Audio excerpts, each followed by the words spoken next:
Здравейте в нашия YouTube канал, тук сме аз, Валя, Йони и днес стоим на поход в Странджа.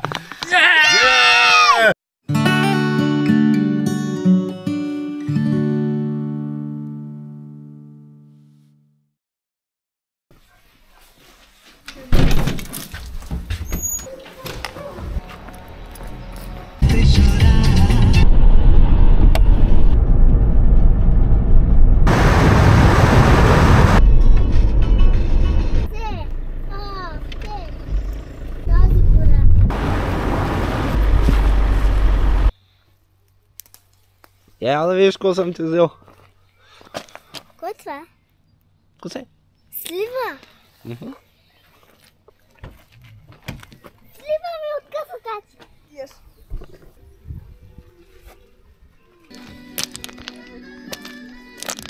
Ела, да я птичка да се познаем. Че аз ми е интересно как се казва. Искаш ли да пикам?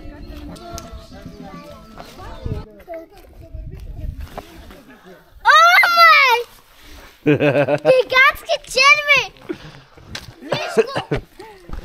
Стартираме похода. Обясниха ни много яки неща за селото. Повечето къщи са архитектурни резервати, освен на депутата. Тя не е архитектурен резерват. Тя е против всякакви правила.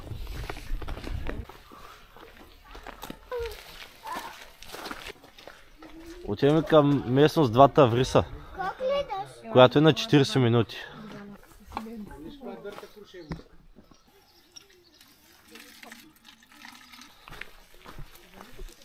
Птичките, внимавайте! Иванче, елата ти обясня. Виждаш ли там? Има едно като коминче. Тук взима селото, тук взима вода. Това се нарича каптаж. Да. Това може ли да купиваме? Тъще. Виж. Уау, ти е интересно. Виж, оставна яката част. На тъмната. Йооо!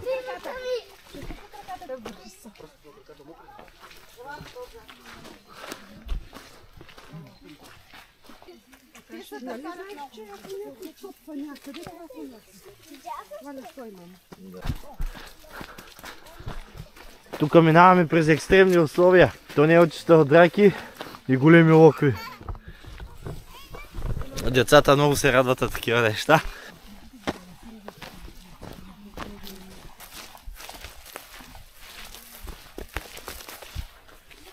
Аз лично вече съм гладен. Даже мислех да отварям единия сандвич, ама ще изчакаме до заслона.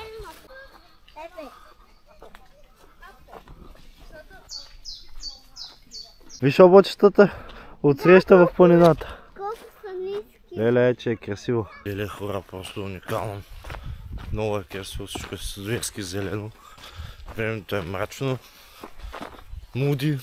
Бруталка. Наистина уникално. Аз се доставям за групата, правя се по някой друг да снимче с телефон, защото наистина е времето, за което винаги мечтая, когато съм на приход. Тук вече ще спрем, малко за почивка, има и люлка, която е мокра. Охо, тук има интересни неща. Яхни от котрила. Спанаков лапът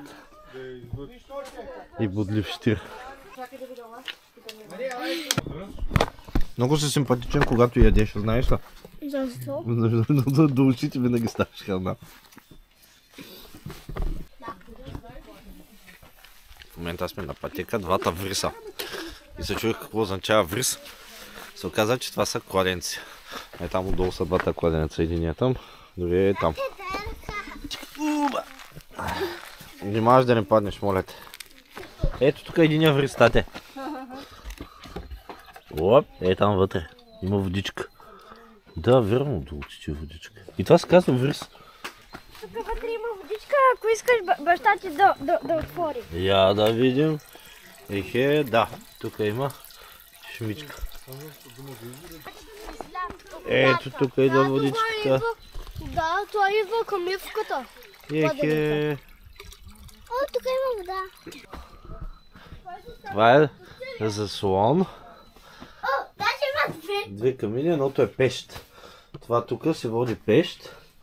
Даже който идва се остава дървени въглища, остава се и касетка, с която може да се донесеш дръвчета. Има изкара, да, има. О, тук има още на пещ. Това е страхотно. Намерихме охлювче.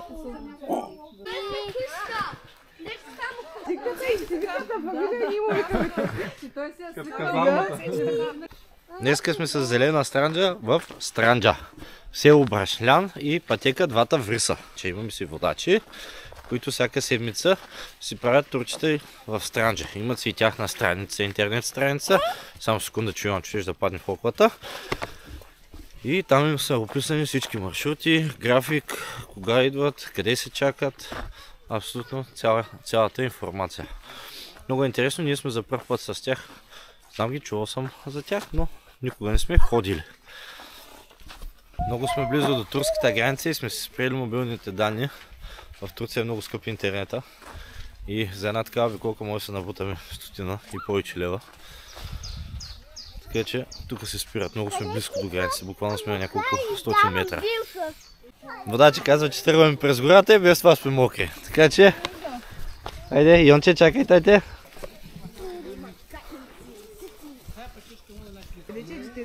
Ей тук, държат го. Май така ще вземи ни една каишка, ама.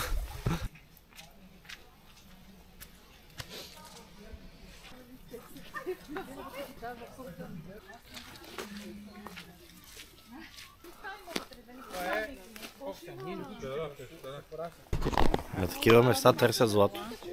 Стари гробници, гробища. Ето шофеите дупки, разкопано и са вадили скъпоценности.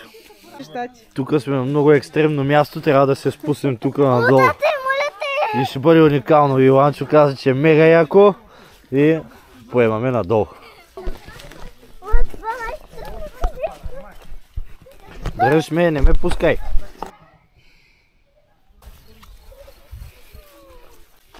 Ето тук вече минаваме покрай реката, която е почти изчезнала. Йонче, ще пресечем реката! Как ще приджапаме ли? Ще приджапаме, да. Чакай да ми надуви.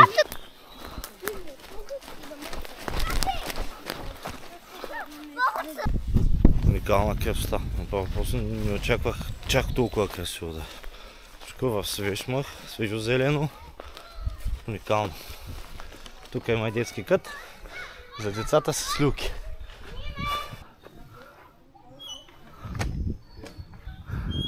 Яко. Всичките билки в Странджа. Синя жлъчка и цикория. Събира се стрики корен, използва се при запек, от корен се добър заместител на кафето, прилага се при жълтеница, хроники от Добрич. Супер много информация. Продължаваме по маршрут си към село Брашлян. Имаме още 20 на минути. Около километър.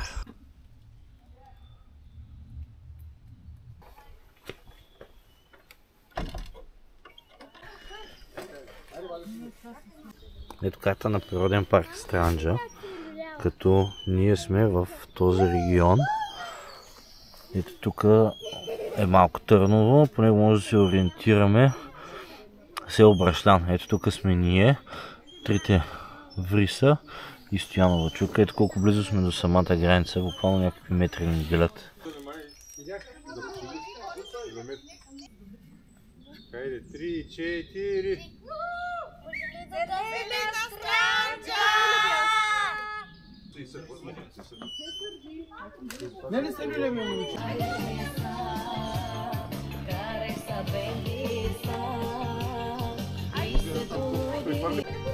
Обясниха ми някакви много яки работи.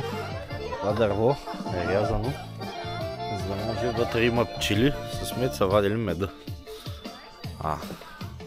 Което е доста странно. И тук има няколко окопа, които са за танкове. Ето тази дупка там е окоп за танк. Това е преди години са ги правили. И тук реално са покривали танковите. Ето и там има още един. Всичко това се е правило на ръка от екипажа на танк. Това ми обясниха. За съжаление, хора като мен, които не са учили тези неща, които не са служили, тези неща няма как да ги знаят. И просто слушаме разкази.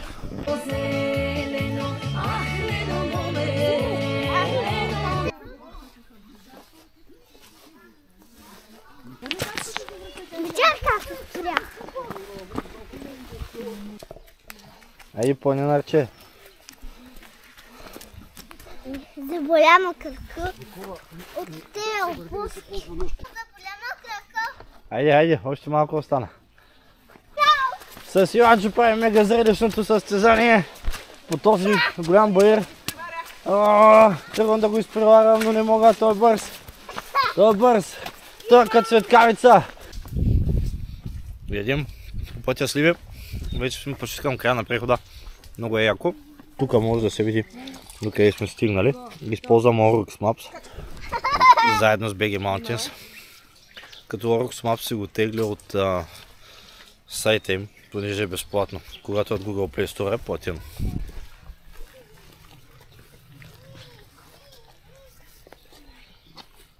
Трета война преди Илинденското преображенското въстание. Март месец, на 20 март, когато турците ги заграждат, само че е имало предателство. Някой от селото ги е предал, че се крият тук в къщата. Тия двамата излизат през едната врата, за да могат другите да избягат през задния вход. Да отвлекат вниманието. Жертват се. И после турците взимат телата им на една каруца и цяла седмица повече са ги държали в Малко Търново на центъра. За назидание там да сплашват останалите. Има ли се леви? Не. Обаче във всяка една такава история при нас, не всяка, може би 80% от случаите има предател. Има предател и този предател е българин. Не знам защо така се получава. То навсякъде го има, не само. Не сме единен народ, това искам да кажа, Не че само винаги за има нас, един че говорим за нас. Навсякъде всеки един народ има такива сволочи. Навсякъде. Не само българи. Ти виж, по Втората световна война, какви ти погледни и покрай тебе имаш приятели, аз имам такива, аз ги виждам сега, ако стане война, те са веднага на страната на върви и дъвчат на вода. Също така се е превзели. Най-лодия фен на сливи. Я. Тая си за мене. Ще се скъсам друга. Има магаре. Нещо вече рядко срещано. Децата са щастливи да го видят. Магаре! Вече магарета са атракции. Прехода беше уникален. Не беше много дълъг. Може би 7 км ли беше? Горе-долу толкова е целият преход. Съкратиха го доста, трябваше да бъде май повече, но го съкратиха доста, защото беше мокро, очакваше се и по обяд да вали, но беше супер, наистина. И им направи впечатление, че хората почиваха много и почивките им, всяка почивка е по 20 на минути, 15-20 минути. Даже и повече, едната мина половин час, тая последната почивка преди селото мина половин час. Аз ги поразпитах и те казаха, че спрят всички преходи така и на 95% от преходите имат деца, което, нали, заради децата почиват, изчакват, нали, според зависимост от групата, но има такива преходи, където, нали, е доста по-натоварено и трябва да се погледне предварително в сайта им колко е дълъг, колко е натоварен, колко е труден, за да се прецени човек дали да се взима детето или дали да тръгва с дете.